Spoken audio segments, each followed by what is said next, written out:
Hi. So we are Hi. here. Hi. Do you want to introduce yourself? Yeah, I'm Greg Casar, and I'm the member of Congress here in East Austin, and then my district stretches down to Hayes County and San Antonio. All right. Well, thank you for joining. Now, the maps have obviously been front and center when it comes to Texas Ledge, and we know communities are going to lose representation. Do we keep organizing and winning for our neighbors, for our communities, when the system is designed to dilute our voice, when it is already diluted as it is? The system is designed to dilute people's voices, and of course, what Trump and his Republican lackeys are trying to do here is make it worse. What I tell folks that are looking for hope is that these are the kinds of conditions, and even worse, that people before us, when people marched here in Texas for civil rights and for the Voting Rights Act, they were marching to get rid of maps like these. They were facing legislators and members of Congress and senators and sheriffs that wanted them to give up, and they prevailed, right, under the harshest of conditions. They pushed Texas-born, raised President LBJ to sign the Voting Rights Act into law and won. And similarly, right now, even though we're in a really dark moment where they want to dilute our voices, this is the moment where we can have mass organizing. I mean, just the other day, we had a huge crowd of people coming in a moment's notice to picket the governor's mansion against what he's doing. There's a big rally at the Capitol steps on Saturday at 11 to push back against this illegal and racist redistricting. Because even though they can try to dilute our voices by changing these lines, at the end of the day, they can't get rid of the people of Texas. And this is a time where we really want folks watching at home to get involved. Yeah. So when power is taken from communities through gerrymandering, the impact does show up in schools, wages, disaster response. What are some of the most urgent local fights people should be prioritizing while the political map is in flux? I mean, this special legislative session should have been about relief and rebuilding for the people that have lost lives and communities and family members here in Central Texas, but instead they've made it about redistricting. And I think that really shows how, when you have people in government that feel like their corruption and selfishness goes unpunished, then they're going to keep on trying to rig the rules of the game. And we've got to bring to this fight what it is that people in government really should be working on. And so I think people should be really clear that redistricting is not just a political nerd thing. It is about how corrupt politicians will do everything they can to get away unaccountable from the voters if we don't fight back. And so if you care about bringing down the cost of living, if you care about a future where childcare can be affordable or where you can retire with dignity, then you've got to be able to have politicians that are trying to work for you instead of trying to rip you off. And the only way you can get that is by having fair rules for elections and unrigging the system. Yeah, I feel, yeah. Okay. I hear you sighing. I know, yeah. It's tough. I know it's tough. No, but here's the thing. I think so many people feel exactly like you just sounded. Like, man, though, this is so bad and it feels like it's getting worse.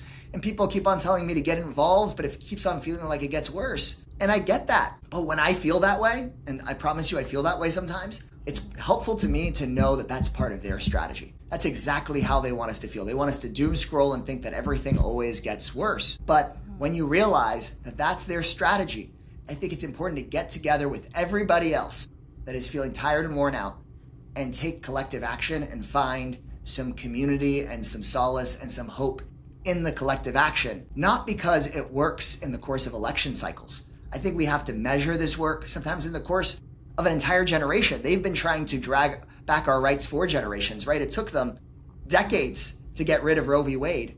We've got to have that same sort of a commitment and feel like we can't let them just make us feel like shit and give up, right? Like we've got to find ways to stick together and lift each other up. Yeah. I have a question, Colin. You can tell me if I can't post this question. He can't hear you, so it's just you and me. Okay. Well, so you're allowed to ask. Okay, we know that our legislators are coming back, but one thing that I have difficulty with is they have been posing California's redistricting as a victory, which sure, it makes it more equitable on a national level. It's really hard for Texans to accept that as a victory when that doesn't do anything for us. How can we see that as a victory for Texans who were really energized by our legislators doing this and may not really feel aligned with the current messaging? Yeah, I mean, look, I want to beat back these maps, right? For people watching at home, right, the members of Congress don't vote on the maps, right? The maps are voted on by your state legislators. And I'm really proud of the Democratic state legislators that have left the state and broken quorum to block these maps. I'm also proud that they broke quorum and stayed out, and I hope they continue to stay out to make sure that California starts to move forward. And the reason that I think that's important is because my hope is that those California Republicans that could lose their seats over this, now that that map is introduced and now that they see that the writing is on the wall, I hope that those California Republicans go to Trump and go to the Speaker of the House and say, cut it out. That these California Republicans in Congress realize that they could lose their jobs based on what Trump is doing in Texas, because there aren't members of Congress in Texas, Democratic or Republican, that want to move these maps forward. This is just that Trump wants it moved forward. So I hope that those California Republicans who are now under pressure under these maps go and tell Trump to put a stop to it. And if Trump doesn't, then I do think those California Republicans could lose their jobs. My commitment and my work, and I believe the job is to stop those maps. And I hope that they can be stopped through filibusters, quorum breaks, through California Republicans going and stopping their guy, and lawsuits. So I think you're right to say, look, for those of us in Texas, I don't find these maps acceptable no matter what. Yeah, so what are your plans if the map passes? Or are you just not wanting to even think?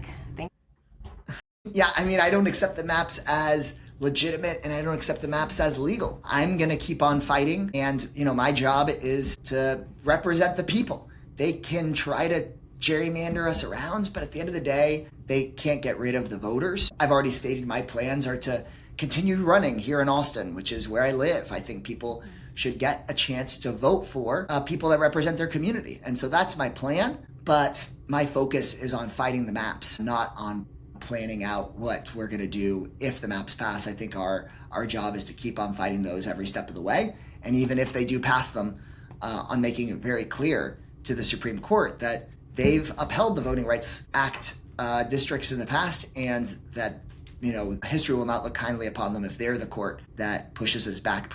I think one other, and I don't want to say the word issue, the fact that, the Supreme Court has already ruled that you can redistrict based on partisanship, right? But you can't. Right, which is crazy. Race. Right, but you can't based on race. But when we're doing this partisanship redistricting, we're almost legitimizing the fact that they are claiming here that this is a partisan redistricting and not a racial redistricting, is my takeaway. So I guess I just have a hard time. It's are you trying to preserve power for the Democratic Party, or are you trying to preserve power for the people? Not you, obviously. But I think that gets lost to me, not to everyone. Yeah, it's a very good question. Look, I want to be really clear here. I believe that the people's fight should be about protecting the democratic process for voters, not about protecting the Democratic Party or any other party. The core principle is that voters should get to elect and unelect their politicians. A president or a politician shouldn't be allowed to pick your leader for you. That's the baseline principle. But we know that in this country, too often, it's presidents and politicians picking you. And that's wrong.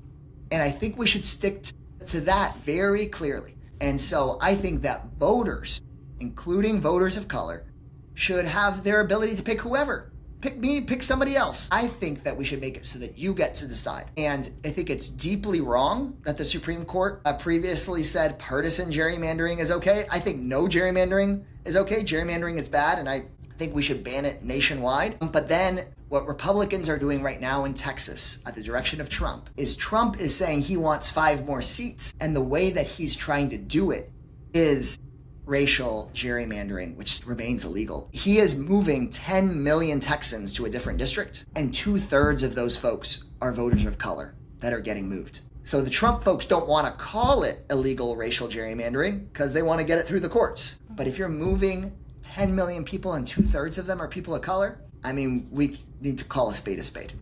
Mm-hmm. Well, it's I hope that's inexorable if you look at the numbers. So yeah, I mean, it's like you can't argue. I don't even know how they think it's gonna hold. Like it's actually crazy that they think it's gonna. Well, they think they can just do whatever they want. It's corruption through and through, right? They spend money on these Supreme Court justices. There's not a binding code of ethics. There's not term limits on those Supreme Court justices. So I think we've got to be ready to root out corruption and be willing to say root out corruption in Congress, whether you remember Congress, root out corruption in the White House. And it used to seem impolite to say root out corruption in the judiciary and the Supreme Court, but clearly we got to do that too. And it's a lot of work, but it's up to us to do it. Otherwise, nobody's going to do it. Last thought. So you are going to be at the National Day of Action at the Capitol. What role does the rally play in the overall fight against the MAP, and what comes next? What can people do after the rally? I really encourage folks to go to the rally. I think it can be a source of inspiration and hope. It's a great time to meet other people who maybe feel disconnected right now and stay in this movement, because look, we're still having elections next year. We're going to do everything we can to make sure they're free and fair and that we block these maps. But if we mobilize people all over the state of Texas, I think we can drive huge change this next election cycle. It looks like at the top of the ticket for the Republicans is going to be the most corrupt Texas politician ever, Ken Paxton. And they can't gerrymander that, right? That's just a statewide election. So I think it's a great moment to connect with people, build up that hope, show people that we're not going to take this laying down. And it'd be great to see folks out there on Saturday. All right. Sounds good. Well, we will see you on Saturday. Thanks, Megan. All right. Take care. Bye.